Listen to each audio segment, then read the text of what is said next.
느헤미야 9장 38절 말씀입니다. 제가 가진 성경으로는 구약성경 741페이지입니다. 우리 한 절밖에 되어지지 않으니까요. 우리 같이 한번 한 목소리로 봉독하도록 하겠습니다. 느헤미야 9장 38절 말씀 시작. 우리가 이 모든 일로 말미암아 이제 견고한 언약을 세워 기록하고 우리의 방백들과 레위 사람들과 제사장들이 다 임봉하나이다 하였느니라. 아멘. 인류 역사를 보면 아주 중요한 역사적 기록물들이 있습니다. 우리나라에도 그런 역사적 기록물들이 있죠. 대표적인 것들이 훈민정음 서문, 우리가 그런 것들을 이야기할 수가 있겠고, 그 다음에 제가 소개하고 싶은 대표적인 것 하나 또 뭐냐면 기미 독립선언서입니다. 우리가 3.1 독립선언서라고 그렇게 이야기하기도 하죠. 이것은 1919년 최남선 선생님하고 저와 이름이 아주 비슷한 만해 한용운 선생님하고 작성을 했습니다. 그리고 여기에 애국지사 33명이 서명을 했습니다. 이 33명 가운데 기독교인이 16명이고 천도교인이 15명, 그 다음에 불교인이 2명입니다. 이렇게 애국지사 33명이 서명해서 작성된 이 독립선언서는 2만 1000장이 인쇄가 되어졌어요. 그리고 전국 각지에 뿌려졌습니다. 그리고 1919년 3월 1일 정오 전국 각지에서 일제히 5등은 자해 조선의 독립국인과 조선인의 자주민임을 선언하노라 라는 문구로 시작되어지는 이 독립선언서가 낭독되어지면서 전국 각지에서 만세운동이 벌어지기 시작을 했습니다. 자, 오늘 본문 말씀에 보면 이스라엘 백성들이 예루살렘 성벽을 건축했어요. 그리고 그들이 수문앞 광장에 모여서 에스라가 낭독해준 그 성경 말씀을 들었습니다. 그리고 그 말씀을 통해서 그들이 마음 가운데 커다란 충격을 받고 감동을 받았습니다. 소위 말씀의 부흥이 일어난 것입니다. 그들이 말씀을 받은 후에 울고 웃으면서 그들이 하나님 앞에 중요한 결심을 하나 합니다. 우리가 이렇게 살아서는 안 되겠다. 우리의 삶이 뭔가 좀 새로워져야 되겠다. 그렇게 새로운 마음과 결단을 가지고 그들이 문서 하나를 작성합니다. 그리고 그 문서에 지도자들이 서명을 하기 시작을 합니다. 그것이 느헤미야 9장과 10장에 있는 말씀이에요. 백성들에게 서명을 하고 그 서명한 문서에 서명을 하는 장면이 9장과 10장에 계속 등장을 하고 있습니다. 자, 오늘 본문인 38절의 말씀을 다시 한번 읽어보겠습니다. 시작. 우리가 이 모든 일로 말미암아 이제 견고한 언약을 세워 기록하고 우리의 방백들과 레위 사람들과 제사장들이 다 임봉하나이다 하였느니라. 자, 여기 마지막에 임봉하나이다 라고 하는 말씀이 기록되어 있죠.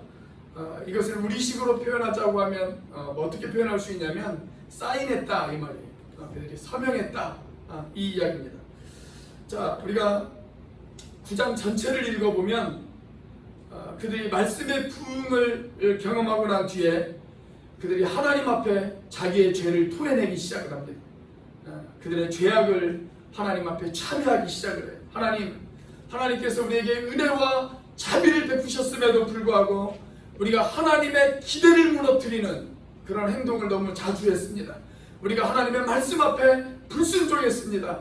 하나님, 우리의 죄를 용서해 주세요. 그렇게 그들이 자백하며 하나님 앞에 회개하기 시작합니다. 그리고 그 마무리로 우리가 우리의 결단을 이제 문서에 기록하자, 그렇게 이야기를 해요. 그래서 문서를 작성해요. 그리고 그 문서 앞에 민족의 지도자들이라고 할 수 있는 84명의 사람들이 그 문서 앞에 서명을 하기 시작합니다. 자, 느헤미야 10장을 보면 이때 서명한 사람들의 이름이 거기에 기록이 되어져 있어요. 자, 느헤미야 10장 1절 말씀 같이 한번 읽어볼까요? 시작.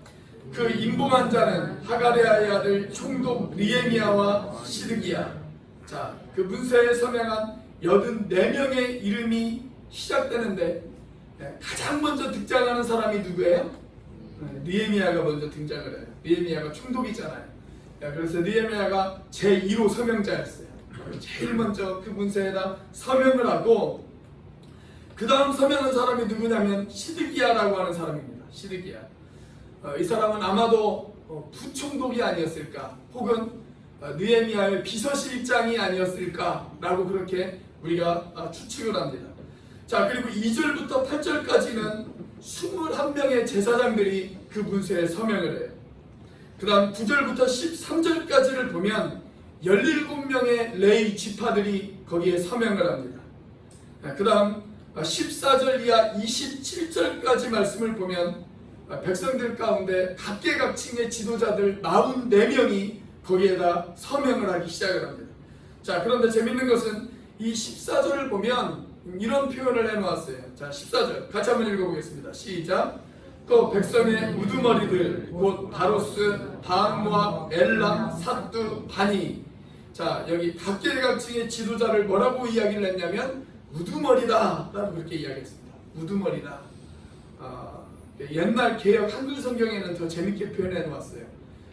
뭐라고 표현했냐면 백성의 두목들 그렇게 해놨습니다. 백성의 두목들. 참 좋은 표현인 것 같아요. 우리가 지도자를 두목이라고 부르면 얼마나 정감 있어요. 그죠? 도지사님, 뭐 시장님, 대통령, 뭐 목사님 이렇게 하지 말고 부목님 이렇게 하면 참 재밌을 것 같다는 생각이 들어요. 자, 이렇게 84명의 사람들이 그 문서에 서명을 합니다. 자, 이 역사적 문서의 내용이 무엇이었을까요? 그 문서의 내용이 궁금하지 않으십니까? 저는 이 문서의 내용이 지금도 하나님의 말씀을 통해서 도전받고 심령의 부흥을 경험한 사람들이 동일하게 하나님 앞에 결심해야 될 그런 내용이라고 생각합니다. 자, 이스라엘 백성들이 그 문서에 어떤 내용을 기록했을까요? 그리고 오늘 이 시대에 저와 여러분들이 결심하고 결단하며 문서에 기록해야 될 우리의 내용은 과연 무엇일까요? 첫째, 하나님의 말씀을 지켜 순종할 것을 기록해야 합니다. 하나님의 말씀을 지켜 순종할 것을 기록해야 됩니다. 자, 느헤미야 10장 29절 말씀입니다. 같이 한번 읽어보겠습니다. 10장 29절 시작. 자, 다 그들의 형제 귀족들을 따라 저주로 맹세하기를 우리가 하나님의 종 모세를 통하여 주신 하나님의 율법을 따라 우리 주 여호와의 모든 계명과 규례와 율례를 지켜 행하여. 자, 여기 중요한 표현이 하나님의 율법을 따라라고 하는 표현이에요. 하나님의 율법을 따라. 하나님, 제가 이제는 하나님의 율법을 따라 살겠습니다. 그들이 이렇게 결심했어요. 그리고 문서에 그렇게 기록했어요. 하나님, 내가 하나님의 율법을 따라 살겠습니다. 여기에서 말하는 율법은 좁은 의미로는 십계명을 이야기하는 겁니다. 그렇지만 넓은 의미로는 하나님의 말씀 전체를 가리키는 것이죠. 그래서 내가 율법을 따라 살겠다라고 하는 이 말은 내가 하나님의 말씀을 따라 살겠다라고 하는 이런 의미입니다. 여러분, 우리가 하나님의 말씀을 왜 율법이라고 할까요? 하나님의 말씀을 왜 율법이라고 할까요? 여러분, 하나님의 말씀 속에는 하나님의 법이 있어요. 하나님의 법. 내 백성들이 이렇게 살아야 된다. 나의 백성들이라면 이런 기준을 가지고 살아야 된다라고 하는 하나님의 기준이 그 말씀 속에 있어요. 우리를 향한 하나님의 기대가 있단 말이에요. 그리고 이 기대대로 살기를 원하시는 것, 그것이 바로 법입니다. 하나님의 기대가 바로 법이에요. 우리를 향한 하나님의 기준, 그것이 바로 법입니다. 법. 그렇다면 여러분, 죄가 뭘까요? 죄. 죄라는 것은 하나님의 기대와 하나님의 기준을 깨트리는 것, 그것이 바로 죄입니다. 그래서 죄라고 하는 말의 뜻은 어떤 뜻을 가지고 있냐면 표적을 빗나가는 것, 기대를 깨트리는 것, 그런 뜻이 있어요. 여러분, 우리가 자녀들을 키우다 보면 자녀들을 향한 부모의 기대가 있죠. 내 자녀들이 이렇게 살았으면 좋겠다. 뭐 직업이 아니더라도, 뭐 학교 성적이 아니더라도 내 자녀들이 이런 가치관을 가지고 이런 삶을 살았으면 좋겠다라고 하는 부모의 기대가 있잖아요. 그런데 자녀들이 살다 보면 그 기대에 맞게 행동할 때도 있고 때로는 그 기대에 어긋나게 행동할 때도 있습니다. 여러분, 기대에 어긋나게 행동하는 것, 그게 뭐예요? 그게 불효예요. 부모의 기대에 어긋나게 행동하는 것이 곧 불효입니다. 여러분, 마찬가지예요. 하나님이 우리를 향해서 어떤 기대감을 가지고 계세요. 나의 백성들이라면, 나의 자녀들이라면 세상 가운데에서 이런 모습으로 너희들이 살았으면 좋겠어 라고 하는 하나님의 어떤 기대가 있단 말이에요. 그런데 그 기대대로 살지 못하는 것, 그것이 바로 죄입니다. 죄. 자, 그런데 하나님의 사람들이 하나님의 부흥을 경험하기 시작하면, 즉 하나님의 말씀이 우리들 마음에 부딪히고 우리가 그 말씀 앞에 결단과 결심으로 하나님 앞에 나아가기 시작하면 제일 먼저 나타나는 현상이 뭔지 아십니까? 하나님 앞에 그 죄를 자복하고 회개하는 거예요. 하나님 앞에 죄를 자복하고 회개하는 것. 그것이 부흥이 일어날 때 첫 번째 발생하는 현상입니다. 그러니까 내가 영적 부흥을 경험했다. 그걸 어떻게 할 수 있어요? 하나님의 말씀이 내 가슴에 부딪혀 올 때 내가 하나님 앞에 가슴 아픈 회개가 쏟아져 나왔는지 그것을 보면 알 수 있어요. 내가 하나님 앞에 정말 가슴 아픈 회개를 한 적이 없다. 아직 그 사람이 영적 부흥을 경험하지 못한 사람이에요. 그런데 내가 하나님 앞에 정말 눈물을 흘려가며 가슴 아픈 회개를 하나님 앞에 드렸다. 그게 바로 영적 부흥의 첫 번째 단계입니다. 그래서 전 세계적으로 어떤 부흥 운동들이 크게 일어났을 때 제일 먼저 나타난 것이 뭐냐면 자기의 죄를 고백하는 거였어요. 1907년 평양에서 일어난 큰 부흥 집회 때도 제일 먼저 나타난 현상이 뭐였냐면 사람들이 죄를 하나님 앞에 고백하는 것, 그런 현상들이 나타났습니다. 그래서 우리가 하나님 앞에 죄에 대한 고백, 이것이 나타날 때 부흥의 역사가 시작이 되어지는 겁니다. 자, 이스라엘 백성들은 그렇다면 이런 회개의 흔적들이 있었을까요? 자, 오늘 본문의 느헤미야 9장에 보면 이런 회개의 흔적들이 느헤미야 9장 곳곳에 등장하기 시작합니다. 자, 느헤미야 9장 26절 말씀, 자, 같이 한번 읽어보겠습니다. 시작. 그들은 순종하지 아니하고 주를 거역하며 주의 율법을 등지고 주께로 돌아오기를 권면하는 선지자들을 죽여 주를 심히 모욕하였나이다. 하나님, 우리가 하나님의 율법을 나몰라라 했습니다. 우리가 하나님의 율법을 등졌습니다. 하나님, 우리가 내 마음대로 살았습니다. 우리가 하나님의 법에 무관심하고 우리가 우리의 고집대로 살았습니다. 하나님, 죄송합니다. 하나님, 우리가 회개합니다. 그런 고백들이 이스라엘 백성들에게서 쏟아져 나오기 시작했습니다. 자, 9장 34절에도 이렇게 기록되어 있어요. 같이 한번 읽어보겠습니다. 시작. 우리 왕들과 방백들과 제사장들과 조상들이 주의 율법을 지키지 아니하며 주의 명령과 주께서 그들에게 경계하신 말씀을 순종하지 아니하고. 자, 이스라엘 백성들이 주의 율법을 우리가 지키지 않았고 주의 명령과 주님께서 우리들에게 주신 그 경고의 말씀 앞에 우리가 순종하지 않았다고 그들이 고백하고 있는 것을 우리가 볼 수가 있습니다. 오늘날 우리들에게 있어서 가장 큰 문제는 뭐냐면 기준이 없다는 거예요. 기준이 없어요. 저마다 기준이 다 달라요.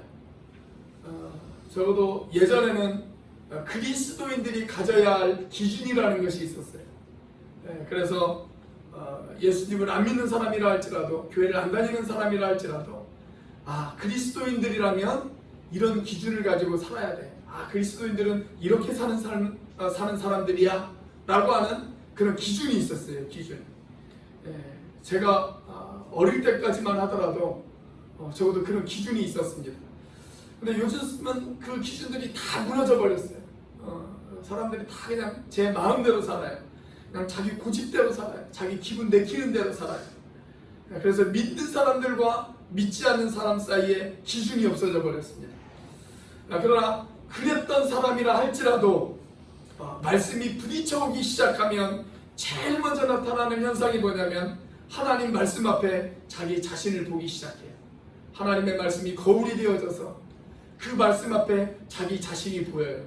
내가 얼마나 부족한지, 내가 얼마나 연약한지, 내가 얼마나 더러워져 있는지 자기 자신이 보이기 시작합니다. 그리고 하나님 앞에 회개하기 시작해요. 그러면서 부흥을 체험한 사람들이 현저하게 나타나는 그 특징 가운데 하나는 뭐냐면, 하나님 제가 잘못했습니다. 하나님 제가 이제 말씀을 붙들고 다시 살겠습니다. 그렇게 고백하면서 하나님의 말씀이 그들의 삶의 기준이 되어집니다. 여러분, 이런 부흥을 사모하고 싶지 않습니까? 이런 부흥이 그리워지지 않습니까? 그렇다면 오늘 이스라엘 백성들처럼 여러분의 결단과 각오를 하나님 앞에 문서로 한번 기록해 보세요. 하나님 앞에 문서. 하나님, 내가 이런 결단을 합니다. 하나님, 내가 이런 결심을 합니다. 우리가 말씀을 읽고 묵상할 때 그냥 말씀을 읽고 묵상하는 것으로만 끝나지 말고 그 묵상한 내용들을, 내가 결단하고 결심한 내용들을 한번 기록해 보십시오. 하나님, 내가 오늘은 이렇게 살겠습니다. 하나님, 이제 내 삶을 내가 이렇게 한번 바꿔보겠습니다 라고 한번 기록해 보세요. 그러면 저는 우리 시대에 다시 한번 이런 부흥의 역사들이 일어날 줄로 믿습니다. 그런 기록들이 여러분들의 삶의 곳곳에 있기를 주의 이름으로 축원합니다. 자, 두 번째로 이들은 무엇을 기록으로 남겼을까요? 세상과 다르게 살 것을 기록했어요. 우리가 세상과 다르게 살겠습니다. 그걸 기록했습니다. 자, 느헤미야 10장 29절에서 이스라엘 백성들은 이제 우리가 하나님의 율법을 따라 살겠습니다 라고 그렇게 고백합니다. 그리고 이어지는 10장 30절과 31절에서 그들은 우리가 두 가지를 안 하겠습니다 라고 그렇게 이야기해요. 우리가 하나님 앞으로 두 가지를 우리가 안 하겠습니다, 그렇게 이야기합니다. 그런데 이 두 가지의 공통점은 뭐냐면 우리가 세상 사람들과 다르게 살겠습니다, 이 이야기예요. 세상 사람들과 다른 방법으로 우리가 살아가겠습니다. 그것을 결단하며 고백하는 내용을 30절과 31절에서 이야기합니다. 자, 먼저 30절을 한번 보겠습니다. 30절을 보면 어떤 이야기가 나오냐면 거기에 국제결혼 이야기가 나와요. 국제결혼. 자, 30절 말씀 같이 한번 읽어보겠습니다. 시작. 우리의 딸들을 이 땅 백성에게 주지 아니하고 우리의 아들들을 위하여 그들의 딸들을 데려오지 아니하며. 자, 우리가 그냥 이 말씀만 읽고 야, 성경이 국제결혼을 반대한다 이렇게 생각하시면 안 돼요. 성경에는 국제결혼의 아주 좋은 모델들도 있어요. 그 대표적인 그 모델이 저는 누구냐면 룻과 보아스라고 생각합니다. 룻과 보아스. 이들은 다윗의 조상이면서 더 나아가서는 나중에 예수님의 족보에까지 그 이름이 올라가지 않습니까? 이렇게 성경이 국제결혼에 대해서 아주 성공적인 케이스도 이야기하고 있어요. 그래서 무조건 국제결혼이 다 나쁘다고 그렇게 이야기하는 것은 아닙니다. 자, 그런데 중요한 것은 뭐냐면 왜 하필 이 시점에서 국제결혼을 지금 반대하고 있을까요? 지금 이스라엘 백성들 지금 이 상태, 느헤미야 이 시대에는 이스라엘 백성들이 바벨론 포로에서 막 돌아왔습니다. 그동안 오랫동안 바벨론에서 포로 생활을 했잖아요. 그래서 하나님의 말씀에 대해서 그렇게 깊이 있는 뿌리가 없어요. 그들의 가치관이 아직 말씀에 깊이 뿌리내리지 못한 그런 상황이었습니다. 그런 상황에서 그들의 자녀들이 이방인들과 결혼을 하게 되어지면 어떻게 되어질까요? 그들이 비신앙적인 그런 영향을 받을 것이고, 그리고 그들이 신앙을 떠나게 되어질 것입니다. 그렇기 때문에 반대했어요.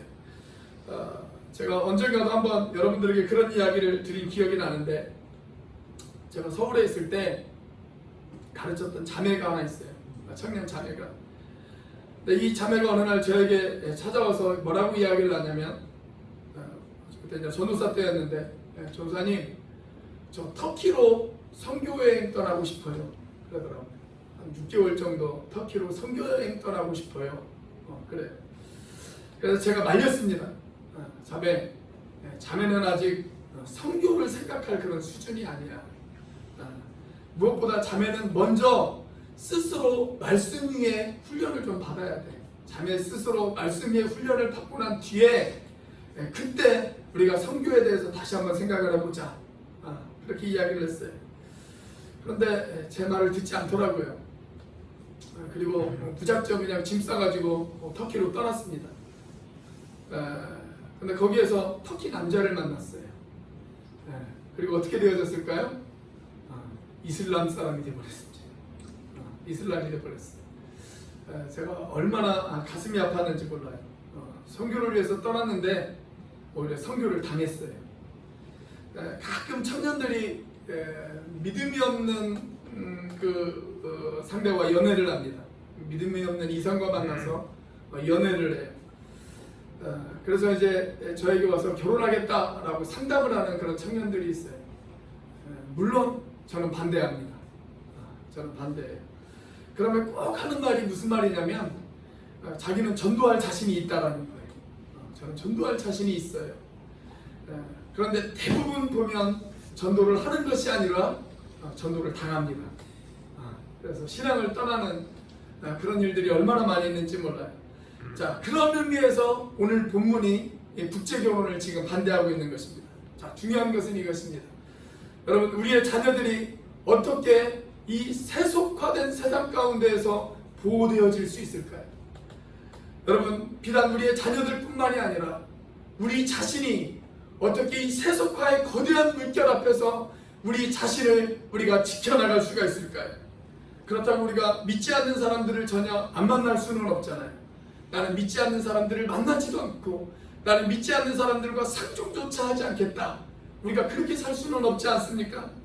우리는 여전히 믿지 않는 사람들과 접촉하면서 살아갈 수밖에 없는 그런 세상에 우리가 살아가고 있습니다. 자, 우리가 믿지 않는 사람들과 늘 접촉하면서 우리는 이것을 생각해 봐야 돼요. 이걸 우리가 염두에 둬야 된다고 생각합니다. 무엇이냐면 지금 내가 믿지 않는 그 사람들에게 신앙에 영향을 끼치고 있는가? 아니면 믿지 않는 그 사람이 나에게 비신앙적인 영향을 끼치고 있는가? 우리가 그걸 한번 생각해 봐야 돼요. 만약 내가 불신앙적인 영향을 받고 있다. 그렇다면 우리는 믿지 않는 사람들과 어느 정도 거리를 둘 필요가 있습니다.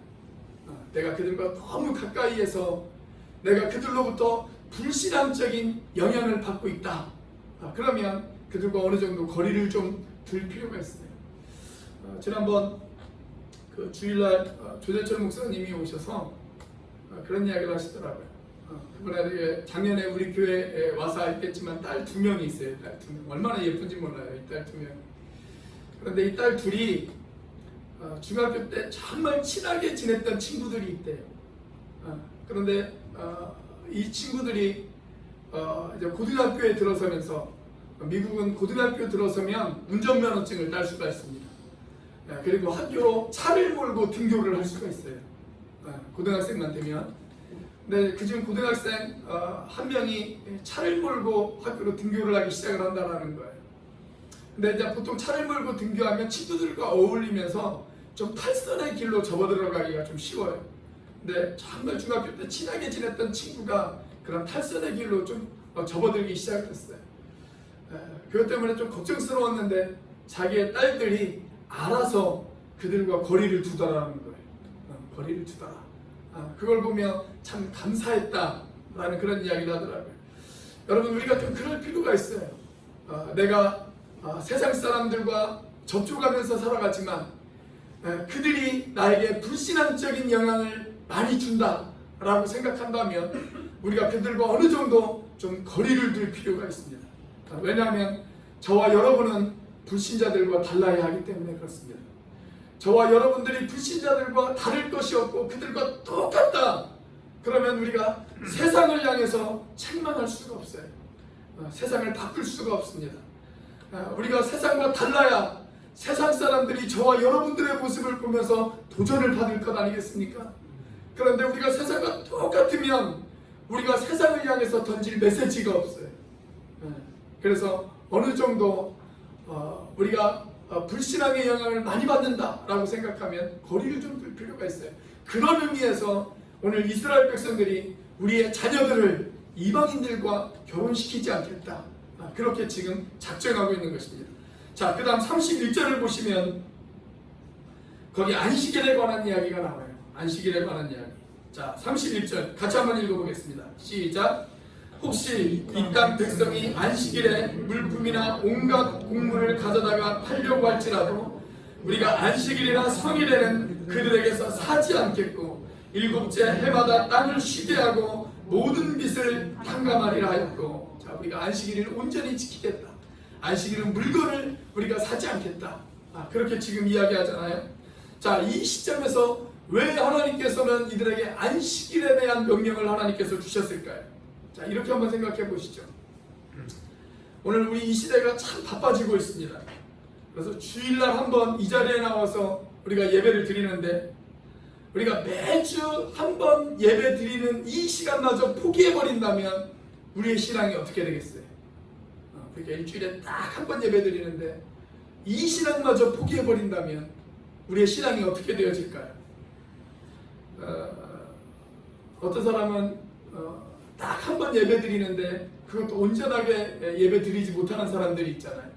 한 15분 늦게 오고 한 20분 늦게 오고 예배 시간마다 자꾸 화장실을 왔다 갔다 하고 뭐 그럴 때 있잖아요. 제가 최근에 좀 이런 이야기를 좀 들었습니다. 지금 저희들이 뭐 온라인 예배로 드릴 수밖에 없는 그런 상황이잖아요. 우리 한국교회가 뭐 비대면 예배도 드리는 교회들도 있지만 요즘 서울에서는 100% 지금 온라인 예배를 드리고 있는데, 온라인 예배를 드리는 그 큰 교회 가운데 한 교회가 그냥 이름만 되면 다 아는 교회입니다. 그런데 그 교회가 이제 유튜브로 온라인 예배를 드려요. 근데 예배가 시작되어지면 한 20분 정도는 접속자 수가 별로 없다고 그래요. 접속자 수가, 그 교인들이 엄청 많은데 교인들의 숫자에 비해서 접속자 수가 너무 없어요. 한 20분 되어질 때까지는. 왜냐하면 유튜브 보면 접속자 숫자가 다 표시가 되거든요. 접속자 숫자가 별로 없어요. 그런데 딱 한 20분 정도 지나고 이제 목사님이 설교할 때쯤 되면 갑자기 접속자 숫자가 늘어나요. 갑자기 접속자 숫자가 확 늘어나요. 그러니까 그게 무슨 말이에요? 앞에 찬양하고 기도하는 것, 그건 별로 대수롭지 않게 생각한다라는 거예요. 대수롭지 않게 생각한다. 여러분, 이처럼 우리가 주일날 한번 예배 드리는데 그것마저도 우리가 온전하게 드리지 못하면 여러분, 우리의 신앙이 어떻게 되어지겠습니까? 지금 이스라엘 백성들이 포로 생활을 하다가 이제 막 돌아왔어요. 그들이 포로 생활에서 돌아온 다음에 제일 먼저 한 것이 뭐냐면 성전을 짓는 거였습니다. 예루살렘 성전을 짓는 것. 그리고 두 번째로 한 것이 뭐냐면 느헤미야를 선두로 해서 이번에는 성벽을 쌓는 거였어요. 성벽을 쌓는. 이 두 가지 일을 하느라고 그들이 굉장히 바빴습니다. 그러다 보니 그들이 소홀했던 것이 있었어요. 그게 뭐냐면 안식일을 지키는 거였어요. 안식일을 지키는 일에 그들이 소홀했습니다. 자, 안식일을 지키는 일에 소홀하자 그들의 신앙 자체가 흔들려 버리기 시작했습니다. 그래서 하나님께서 이 시점에서 그들에게 안식일에 관한 회복을 다시 명령하시는 거예요. 저는 온라인 예배의 긍정적인 측면과 부정적인 측면이 있다고 생각합니다. 긍정적인 측면은 어떤 사람들에게는 간절함이 생겨요. 간절함. 평상시에는 공동체에 대한 어떤 그런 간절함이 없었는데 공동체의 지체들이 너무나도 보고 싶어요. 그들이 간절히 보고 싶고 그들과 나눴던 교제가 그립고, 그리고 함께 모여서 예배하고 함께 모여 찬양하고 기도했던 시간들이 얼마나 귀하고 소중한지를 깨닫게 되어져요. 저는 그것은 참 긍정적인 측면이라고 생각해요. 자, 그런데 제가 정말 염려하는 것은 뭐냐면 부정적인 측면입니다. 뭐냐면 그동안 교회 안 가면 괜히 죄 짓는 것 같고 좀 찜찜해서 어쩔 수 없이 갔는데 이제는 정말 눈치 안 보고 안 가도 되겠다. 이렇게 생각하는 거예요. 이렇게 생각하는 거예요. 저는 그렇게 되어질까봐 겁납니다. 그렇게 될까봐 겁나요. 마르바 던이라고 하는 사람이 있어요. 이분이 쓰신 책 가운데 안식이라고 하는 책이 있습니다. 그런데 이 책에 보면 아주 인상 깊은 문구가 하나 기록되어 있어요. 이런 문구예요. 우리가 안식일을 지키면 안식일이 우리를 지킬 것이다. 그런 표현입니다. 따라서 해볼까요? 우리가 안식일을 지키면 안식일이 우리를 지킬 것이다. 여러분, 우리가 일주일 중 하루 온전하게 주님 앞에 예배를 드리기 시작한다면, 그리고 주님 앞에 봉사하기 시작한다면 이 거대한 세속화의 물결 속에서 우리를 지킬 것입니다. 그 신앙이 우리를 지킬 거예요. 여러분, 우리의 자녀들이 어떻게 믿음 위에서 살아갈 수 있을까요? 우리의 자녀들이 어떻게 세속화되어지지 않고 신앙을 가지고 그들이 살아갈 수 있을까요? 여러분, 그들이 주의를 지키기 시작한다면, 그들이 주일날 하나님 앞에 거룩한 백성으로 하나님 앞에 서기 시작한다면 그 신앙이 세속화의 물결에서 그들을 지키기 시작할 것입니다. 오늘 이스라엘 백성들이 이것을 하나님 앞에 약속했다라는 거예요. 하나님, 이런 세속화의 영향으로부터 우리를 지켜나가겠습니다. 우리의 경건한 삶을 우리가 지켜나가겠습니다. 우리가 안식일을 지킴으로 인해서, 그리고 우리의 자녀들을 이방 사람들과 결혼시키지 않음으로 인해서 하나님, 우리의 믿음을, 우리의 거룩함을 하나님 우리가 지켜나가겠습니다. 그리고 그들이 그렇게 작정하고 문서에 기록하고 지도자들이 거기에다 서명을 시작했다는 거예요. 여러분, 오늘 우리들도 그런 믿음을 가졌으면 좋겠어요. 하나님, 우리 가정은 이렇게 살겠습니다. 하나님, 저만이라도 이렇게 살겠습니다. 하나님, 이 거대한 세속화의 물결 속에서 하나님, 우리가 우리 가정을 지키기 위해, 우리 자녀들을 지키기 위해, 나의 믿음을 지키기 위해 하나님, 내가 이렇게 살겠습니다 라고 기록하고 결단하는 그런 저와 여러분들이 되시기를 주의 이름으로 축원합니다. 자, 마지막 세 번째로 그들은 어떠한 것을 기록해 남겼을까요? 하나님의 사역에 헌신할 것을 기록해 남겼어요. 하나님의 사역에 헌신할 것을 기록해 남겼습니다.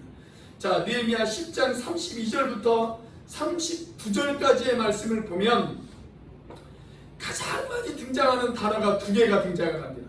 가장 많이 등장하는 단어. 하나는 뭐냐면 여호와의 전이에요. 하나님의 전.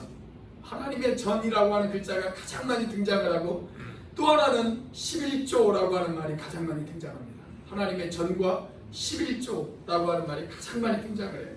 자, 10장 32절 마지막 부분에 이렇게 기록되어 있죠. 하나님의 전을 위하여 쓰게 하되, 이렇게 기록되어 있습니다. 자, 33절 마지막 부분에도 보면 하나님의 전의 모든 일을 위하여 쓰게 하였고, 그렇게 기록되어 있습니다.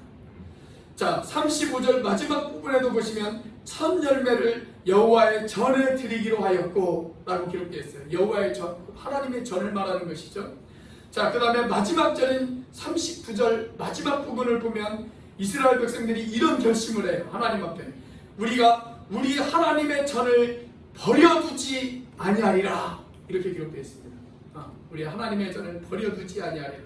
자, 그런데 이 하나님의 전과 11조가 어떤 연관이 있을까요?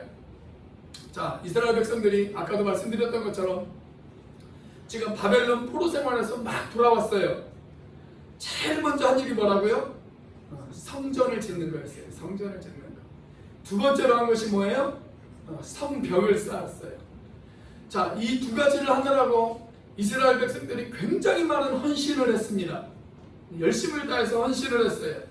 자, 그런데 그들이 소홀히 했던 것이 하나 있어요. 많은 헌신을 하다 보니까 그들이 소홀히 했던 것, 그게 뭐였냐면 11조였습니다. 11조. 자, 그들이 11조에 소홀히 하자 어떤 영향이 그들에게 끼쳐졌을까요? 11조에 소홀히 했을 때 그들의 삶에 어떤 영향이 끼쳐졌을까요? 일단 하나님의 성전이 제대로 관리되어지지 않았어요. 하나님의 성전이 제대로 관리되어지지 않자 이 성전을 지키던 제사장들의 생활이 어려워지기 시작을 했습니다. 그래서 어떻게 되어지냐면 제사장들이 다 도망가 버리기 시작했어요. 제사장들이 도망가 버리는 거예요. 자, 그러니 하나님의 사역이 제대로 이루어질 수 있을까요? 하나님의 사역이 제대로 이루어지지 않는 거예요. 그래서 이제 말씀의 부흥을 경험하고 하나님의 은혜를 체험한 사람들이 하나님의 전을 위해 우리가 다시 11조를 드리겠습니다 라고 그들이 결심하고 결단하는 내용이 이 기록에 포함되어 있습니다. 자, 35절 말씀 같이 한번 읽어보겠습니다. 시작. 해마다 우리 토지 소산의 만물과 각종 과목의 첫 열매를 여호와의 전에 드리기로 하였고. 자, 이스라엘 백성들이 첫 열매를 하나님 앞에 드리기로 결심해요.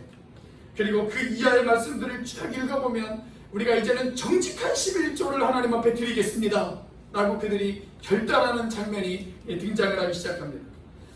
여러분, 11조의 가장 중요한 핵심이 뭘까요? 11조의 가장 중요한 핵심, 11조의 가장 중요한 핵심은 하나님의 소유권을 인정하는 거예요. 하나님의 소유권을 인정하는 거예요. 하나님, 나의 모든 소유가 다 하나님의 것입니다. 이것을 인정하는 것이 11조의 표현입니다. 사실 10분의 1만 하나님의 것이 아니죠. 10분의 10 전체가 다 하나님의 것이죠.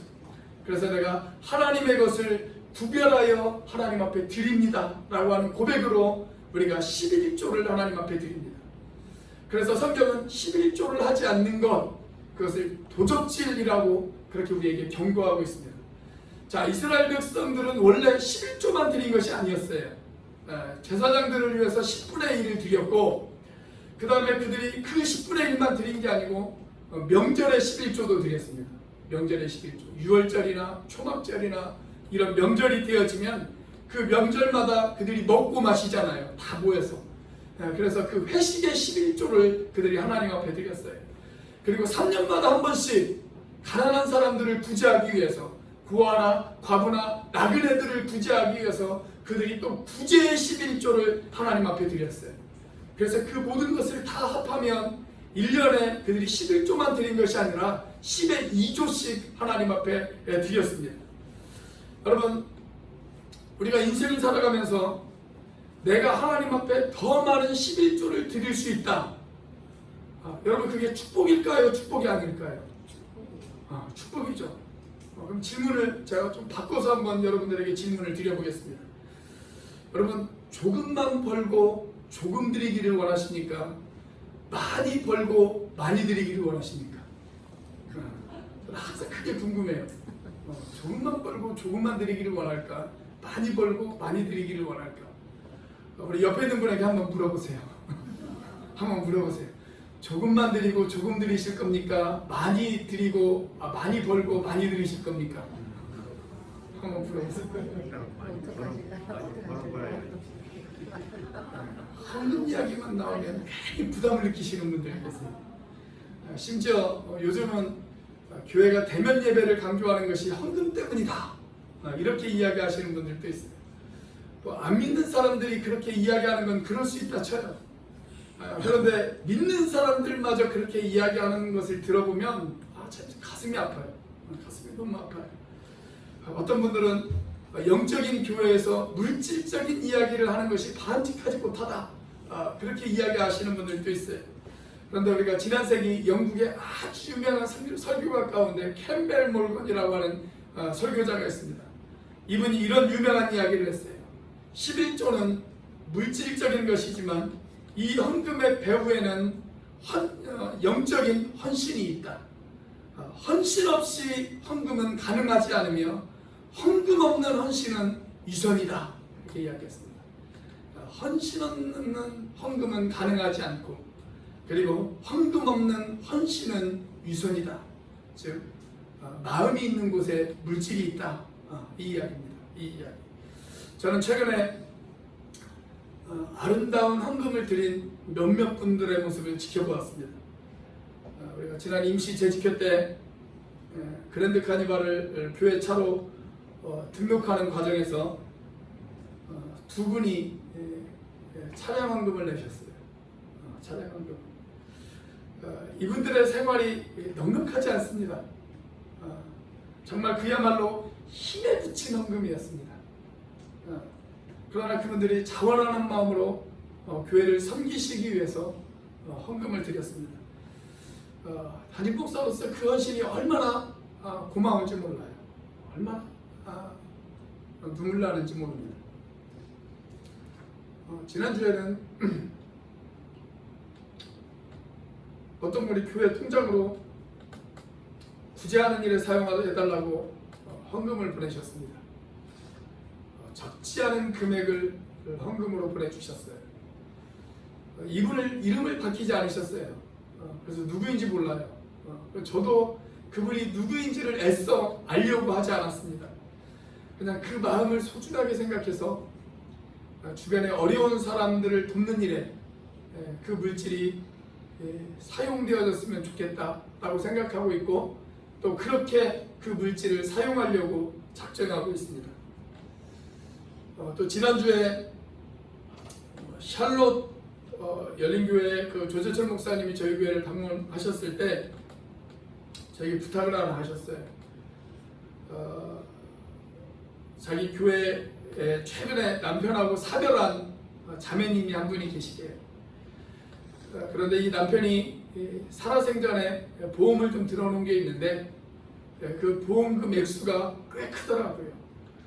그런데 이 자매가 그 보험금의 일부를 이 조 목사님에게 드리면서 이렇게 부탁을 했다라는 거예요. 목사님, 고국에 이번에 큰 장마가 났다고 이야기를 들었습니다. 그리고 교회들도 그 장마 때문에 적지 않은 피해를 입은 걸로 제가 알고 있습니다. 이 헌금으로 피해당한 그 교회를 위해서 좀 사용해 주십시오 라고 헌금을 드렸다라는 거예요. 그래서 저에게 와서 좀 그런 교회가 있으면 소개해 달라고 부탁을 하더라고요. 그래서 제가 수소문을 해봤습니다. 그랬더니 저희 교단에 어떤 목사님 아들이 코로나 때문에 호주에서 귀국을 했어요. 그래서 자가격리 기간 중이었습니다. 대전에 있는 한 아파트에서 자가격리를 하고 있었는데 집중호우가 나서 그 아파트가 잠겨버렸어요. 이 목사님이 그 아들을 보기 위해서 갔다가 그 아마 지하에 살았던 모양인데 그냥 거기에서 돌아가셨습니다. 물에 빠져서 아파트 지하가 잠겨버리자 미처 나오지 못하고 그냥 물에 잠겨서 돌아가셨더라고요. 그래서 그 유가족을 연결시켜 주었습니다. 그렇게 헌금할 수 있도록 그 유가족을 연결시켜 주었어요. 여러분, 이분들의 헌신이 다 아름답지 않습니까? 여러분, 헌금에는 헌신이 들어있습니다. 헌신이 들어있어요. 액수의 많고 적음을 이야기하는 것이 아닙니다. 마음이 담긴 헌금, 여러분, 그 헌금은 아름다운 헌신입니다. 그리고 그러한 헌신이 바로 부흥의 원동력이 되어지는 것입니다. 자, 오늘 본문에는 이스라엘 백성들이 세 가지를 문서에 기록했어요. 첫 번째는 뭘 문서에 기록했어요? 하나님의 말씀 앞에 순종하겠습니다. 자, 두 번째는 우리가 세상과 다르게 살겠습니다. 그걸 헌신했어요. 자, 세 번째는 우리가 하나님의 사역 앞에 물질로 헌신하겠습니다. 그것을 그들이 다짐했습니다. 자, 이 세 가지의 내용을 그들이 문서에 기록하고 지도자들이 거기에 서명하고 그 후손들에게 영적인 유산으로 그들이 그것을 남겼어요. 제가 설교 준비를 하면서 떠오른 한 가정의 헌신 서약서를 여러분들에게 소개하고 설교를 마치려고 합니다. 서울에서 사역할 때 같이 한 교회를 섬겼던 가정이에요. 이 가정의 형제가 7남매입니다. 7남매. 그런데 7남매 중 3명이 저희 교단의 목사님과 선교사님이에요. 그리고 나머지 형제들도 한 명은 교수, 한 명은 중소기업 사장, 한 명은 은행 지점장 뭐 등등 각자의 자리에서 자기의 신앙을 지켜가면서 정말 열심을 다해서 교회를 섬겨요. 얼마나 헌신적으로 교회를 섬기는지 몰라요. 그리고 그 가정들을 볼 때마다 제가 정말 아름다운 가정이다 라고 그렇게 느껴질 정도로 참 열심을 다해서 교회를 섬깁니다. 그 아버지 역시 저희 교단의 목사님이셨어요. 지금은 소천하셨는데 아주 오랫동안 울릉도에서 목회를 하셨어요. 울릉도의 성자라고 그렇게 알려지신 그런 분이십니다. 이 아버지 목사님이 자녀들에게 재산을 많이 남기지 못했어요. 울릉도에서 목회하셨는데 재산이 있어봐야 얼마나 있겠습니까? 재산은 남겨주지 못했어요. 그런데 자녀들에게 정말 아름다운 신앙의 유산을 남겼습니다. 그 대표적인 것이 뭐냐면 가정 7강이라고 하는 헌신 서약서예요. 가정 7강. 제가 금요일날 설교 준비를 하면서 새벽 12시가 넘어서 밤 12시가 넘어서 갑자기 이 가정 7강이 떠올라서 문자를 보냈습니다. 수집사님, 가정 7강 사진으로 찍어서 저에게 좀 보내주세요. 그랬더니 바로 보내주셨더라고요. 내용이 이래. 지금도 이 집안 식구들 보면 명절마다 그리고 모임이 있을 때마다, 가족 모임이 있을 때마다 어린아이들부터 어른들에 이르기까지 이 가정 7강을 암송하고 시작합니다. 암송하고 시작해요. 모든 모임이 있을 때마다 이걸 암송하고 시작해요. 자, 내용이 이렇습니다. 1강, 하나님께 영광을 목적으로 한다. 2강, 부모님께 효하고 형제 우애로 한다. 3강, 화평과 질서로 명랑한 가정을 이룩한다. 4강, 정직, 진실, 근로로 성실한 가정을 조성한다. 5강, 오늘의 일은 오늘로 책임을 완수한다. 6강, 인내와 극복으로 최후의 승리를 획득한다. 7강, 최선과 인내로 진선미의 탑을 세운다. 액자로 만들어서 가장 잘 보이는 곳에다 집집마다 다 걸어놨어요. 7남매의 모든 집집마다 이걸 다 걸어놨어요. 신방을 가보면 집집마다 다 걸려있어요. 다 걸려있습니다. 사랑하는 여러분, 여러분의 가정에도 말씀의 부흥이 있기를 원하십니까? 그렇다면 이번 명절에 돌아오는 추석에 이런 헌신서약서를 한번 작성해보면 어떨까요? 그래서 우리들의 자녀들에게 우리가 물질만 물려주는 것이 아니라 경건을, 우리들의 신앙을 유산으로 물려줄 수 있다면 여러분, 그 가정이 얼마나 아름다운 가정이 되어지겠습니까? 그것이 우리들의 가정에서 이룰 수 있는 진정한 부흥이 아니겠습니까? 그리고 이 문서는 우리들의 자녀들에게 얼마나 놀라운 위대한 신앙의 유산이 되어질 수 있을까요? 우리 후손들이 나중에 우리 아버지가, 우리 어머니가, 우리 할머니, 할아버지가 하나님 앞에 이런 결단과 결심을 가지고 그들이 인생을 살았다 라고 그렇게 교훈을 줄 수 있지 않겠습니까? 저는 이스라엘 백성들의 이런 부흥이 저와 여러분들의 삶에도 있기를 주의 이름으로 축원합니다. 기도하시겠습니다.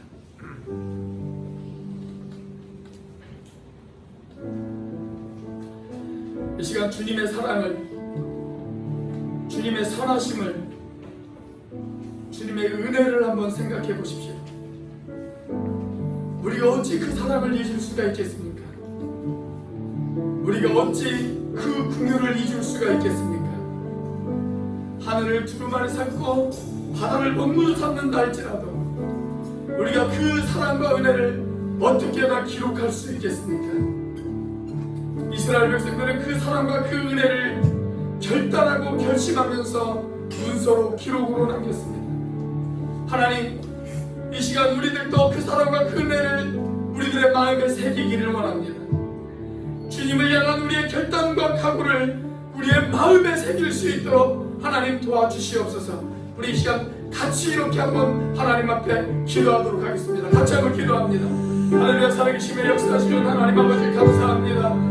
하나님, 이스라엘 백성들이 아버지 하나님, 하나님께서 그들에게 보여주신 사랑과 은혜를 아버지 하나님, 그들이 체험하고 아버지 하나님, 그들의 결단을, 하나님의 그들의 결심을 하나님 문서에 기록하고 아버지 하나님 거기에 서명하고 아버지 하나님 그들의 자손들에게 대대로 그것을 유산으로 남겼던 아버지 하나님 그 모습들을 하나님 우리가 바라봅니다. 아버지 하나님, 이 시간 아버지 하나님 우리들의 마음에도 그러한 결단과 결심이 있을 수 있도록 인도하여 주옵소서. 우리의 마음에 아버지 하나님 그런 결단과 결심을 새기게 하여 주옵소서. 아버지 하나님, 그리고 우리 자녀들에게 하나님 그것을 시간이 유산으로 남길 수 있는 우리들이 되어질 수 있도록 하나님 인도하여 주시옵소서. 하나님 도와주시옵소서.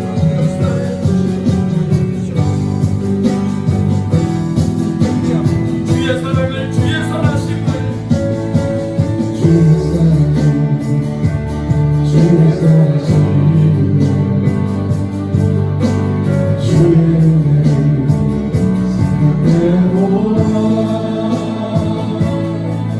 나를 보듯이 너의 사랑 들고 놀라네.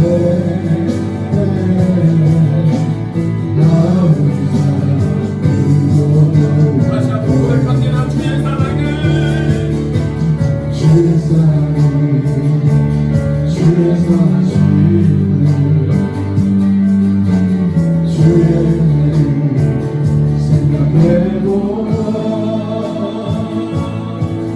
하늘보다 더 높으신 아버지의 사랑 그거 놀랍네 아버지 사랑 그거 놀랍네 내 어찌 그 사랑이 주니 시주의 물을 주니 내 영혼의 모든 소원 남겨주시니 나를 주의 사랑은 주의 사랑이시네 주의 은혜를 생각해보아 하늘보다 더 높으신 아버지의 사랑 그거 놀랍네 아버지 사랑 나 길을 잃고 헤맬 때 나 길을 잃고 헤맬 때 그 사랑 날 찾아 내셨네 내 영혼의 모든 소원 주시니 내 어찌 그 사랑이 틀리 내 어찌 그 사랑이 주리 내 어찌 그의 꿈을 주리 내 영혼의 모든 소원 주시니 나 길을 잃고 헤맬 때 나 길을 잃고 헤맬 때 그 사랑 날 찾아 내셨네 내 영혼의 모든 소원 주시니 주의 사랑은 주의 사랑 주의 사랑심은 주의 사랑이시네 주의 은혜를 생각해보아 하늘보다 더 높으신 아버지의 사랑 그거 놀랍네 아버지 사랑 아버지 사랑 그거 놀랍네 아버지 사랑 그거 놀랍네 아버지 사랑 그거 놀랍네 아버지 사랑 그거 놀랍네 하나님 이 시간 주신 말씀을 가슴에 새깁니다. 우리가 어찌 주님의 사랑을 잊을 수 있겠습니까? 어찌 주님의 은혜를 잊을 수 있겠습니까? 이스라엘 백성들이 그 사랑과 은혜를 잊지 못하여 그 사랑을 기억하면서 그들의 결단을 문서에 기록했듯 하나님 이 시간 우리들의 헌신과 결단을 우리의 마음에 새길 수 있도록 인도하여 주시옵소서. 그래서 우리들의 가정마다 부흥의 역사가 일어날 수 있도록 하나님 도와주시옵소서. 이제는 우리를 위하여 십자가에 달리신 성자 하나님의 은혜와 그 독생자를 죽기까지 내어주신 성부 하나님의 사랑과 지금도 그 사랑을 깨닫게 하시고 충만하게 하시는 성령 하나님의 교통하심이 잊을 수 없는 하나님의 사랑과 은혜에 반응하여 우리의 결단을 마음에 새기고 그 결심을 문서로 남겨 진정한 가정의 부흥을 사모하는 지체들 머리에 지금부터 영원까지 함께 하시기를 간절히 축원하옵나이다.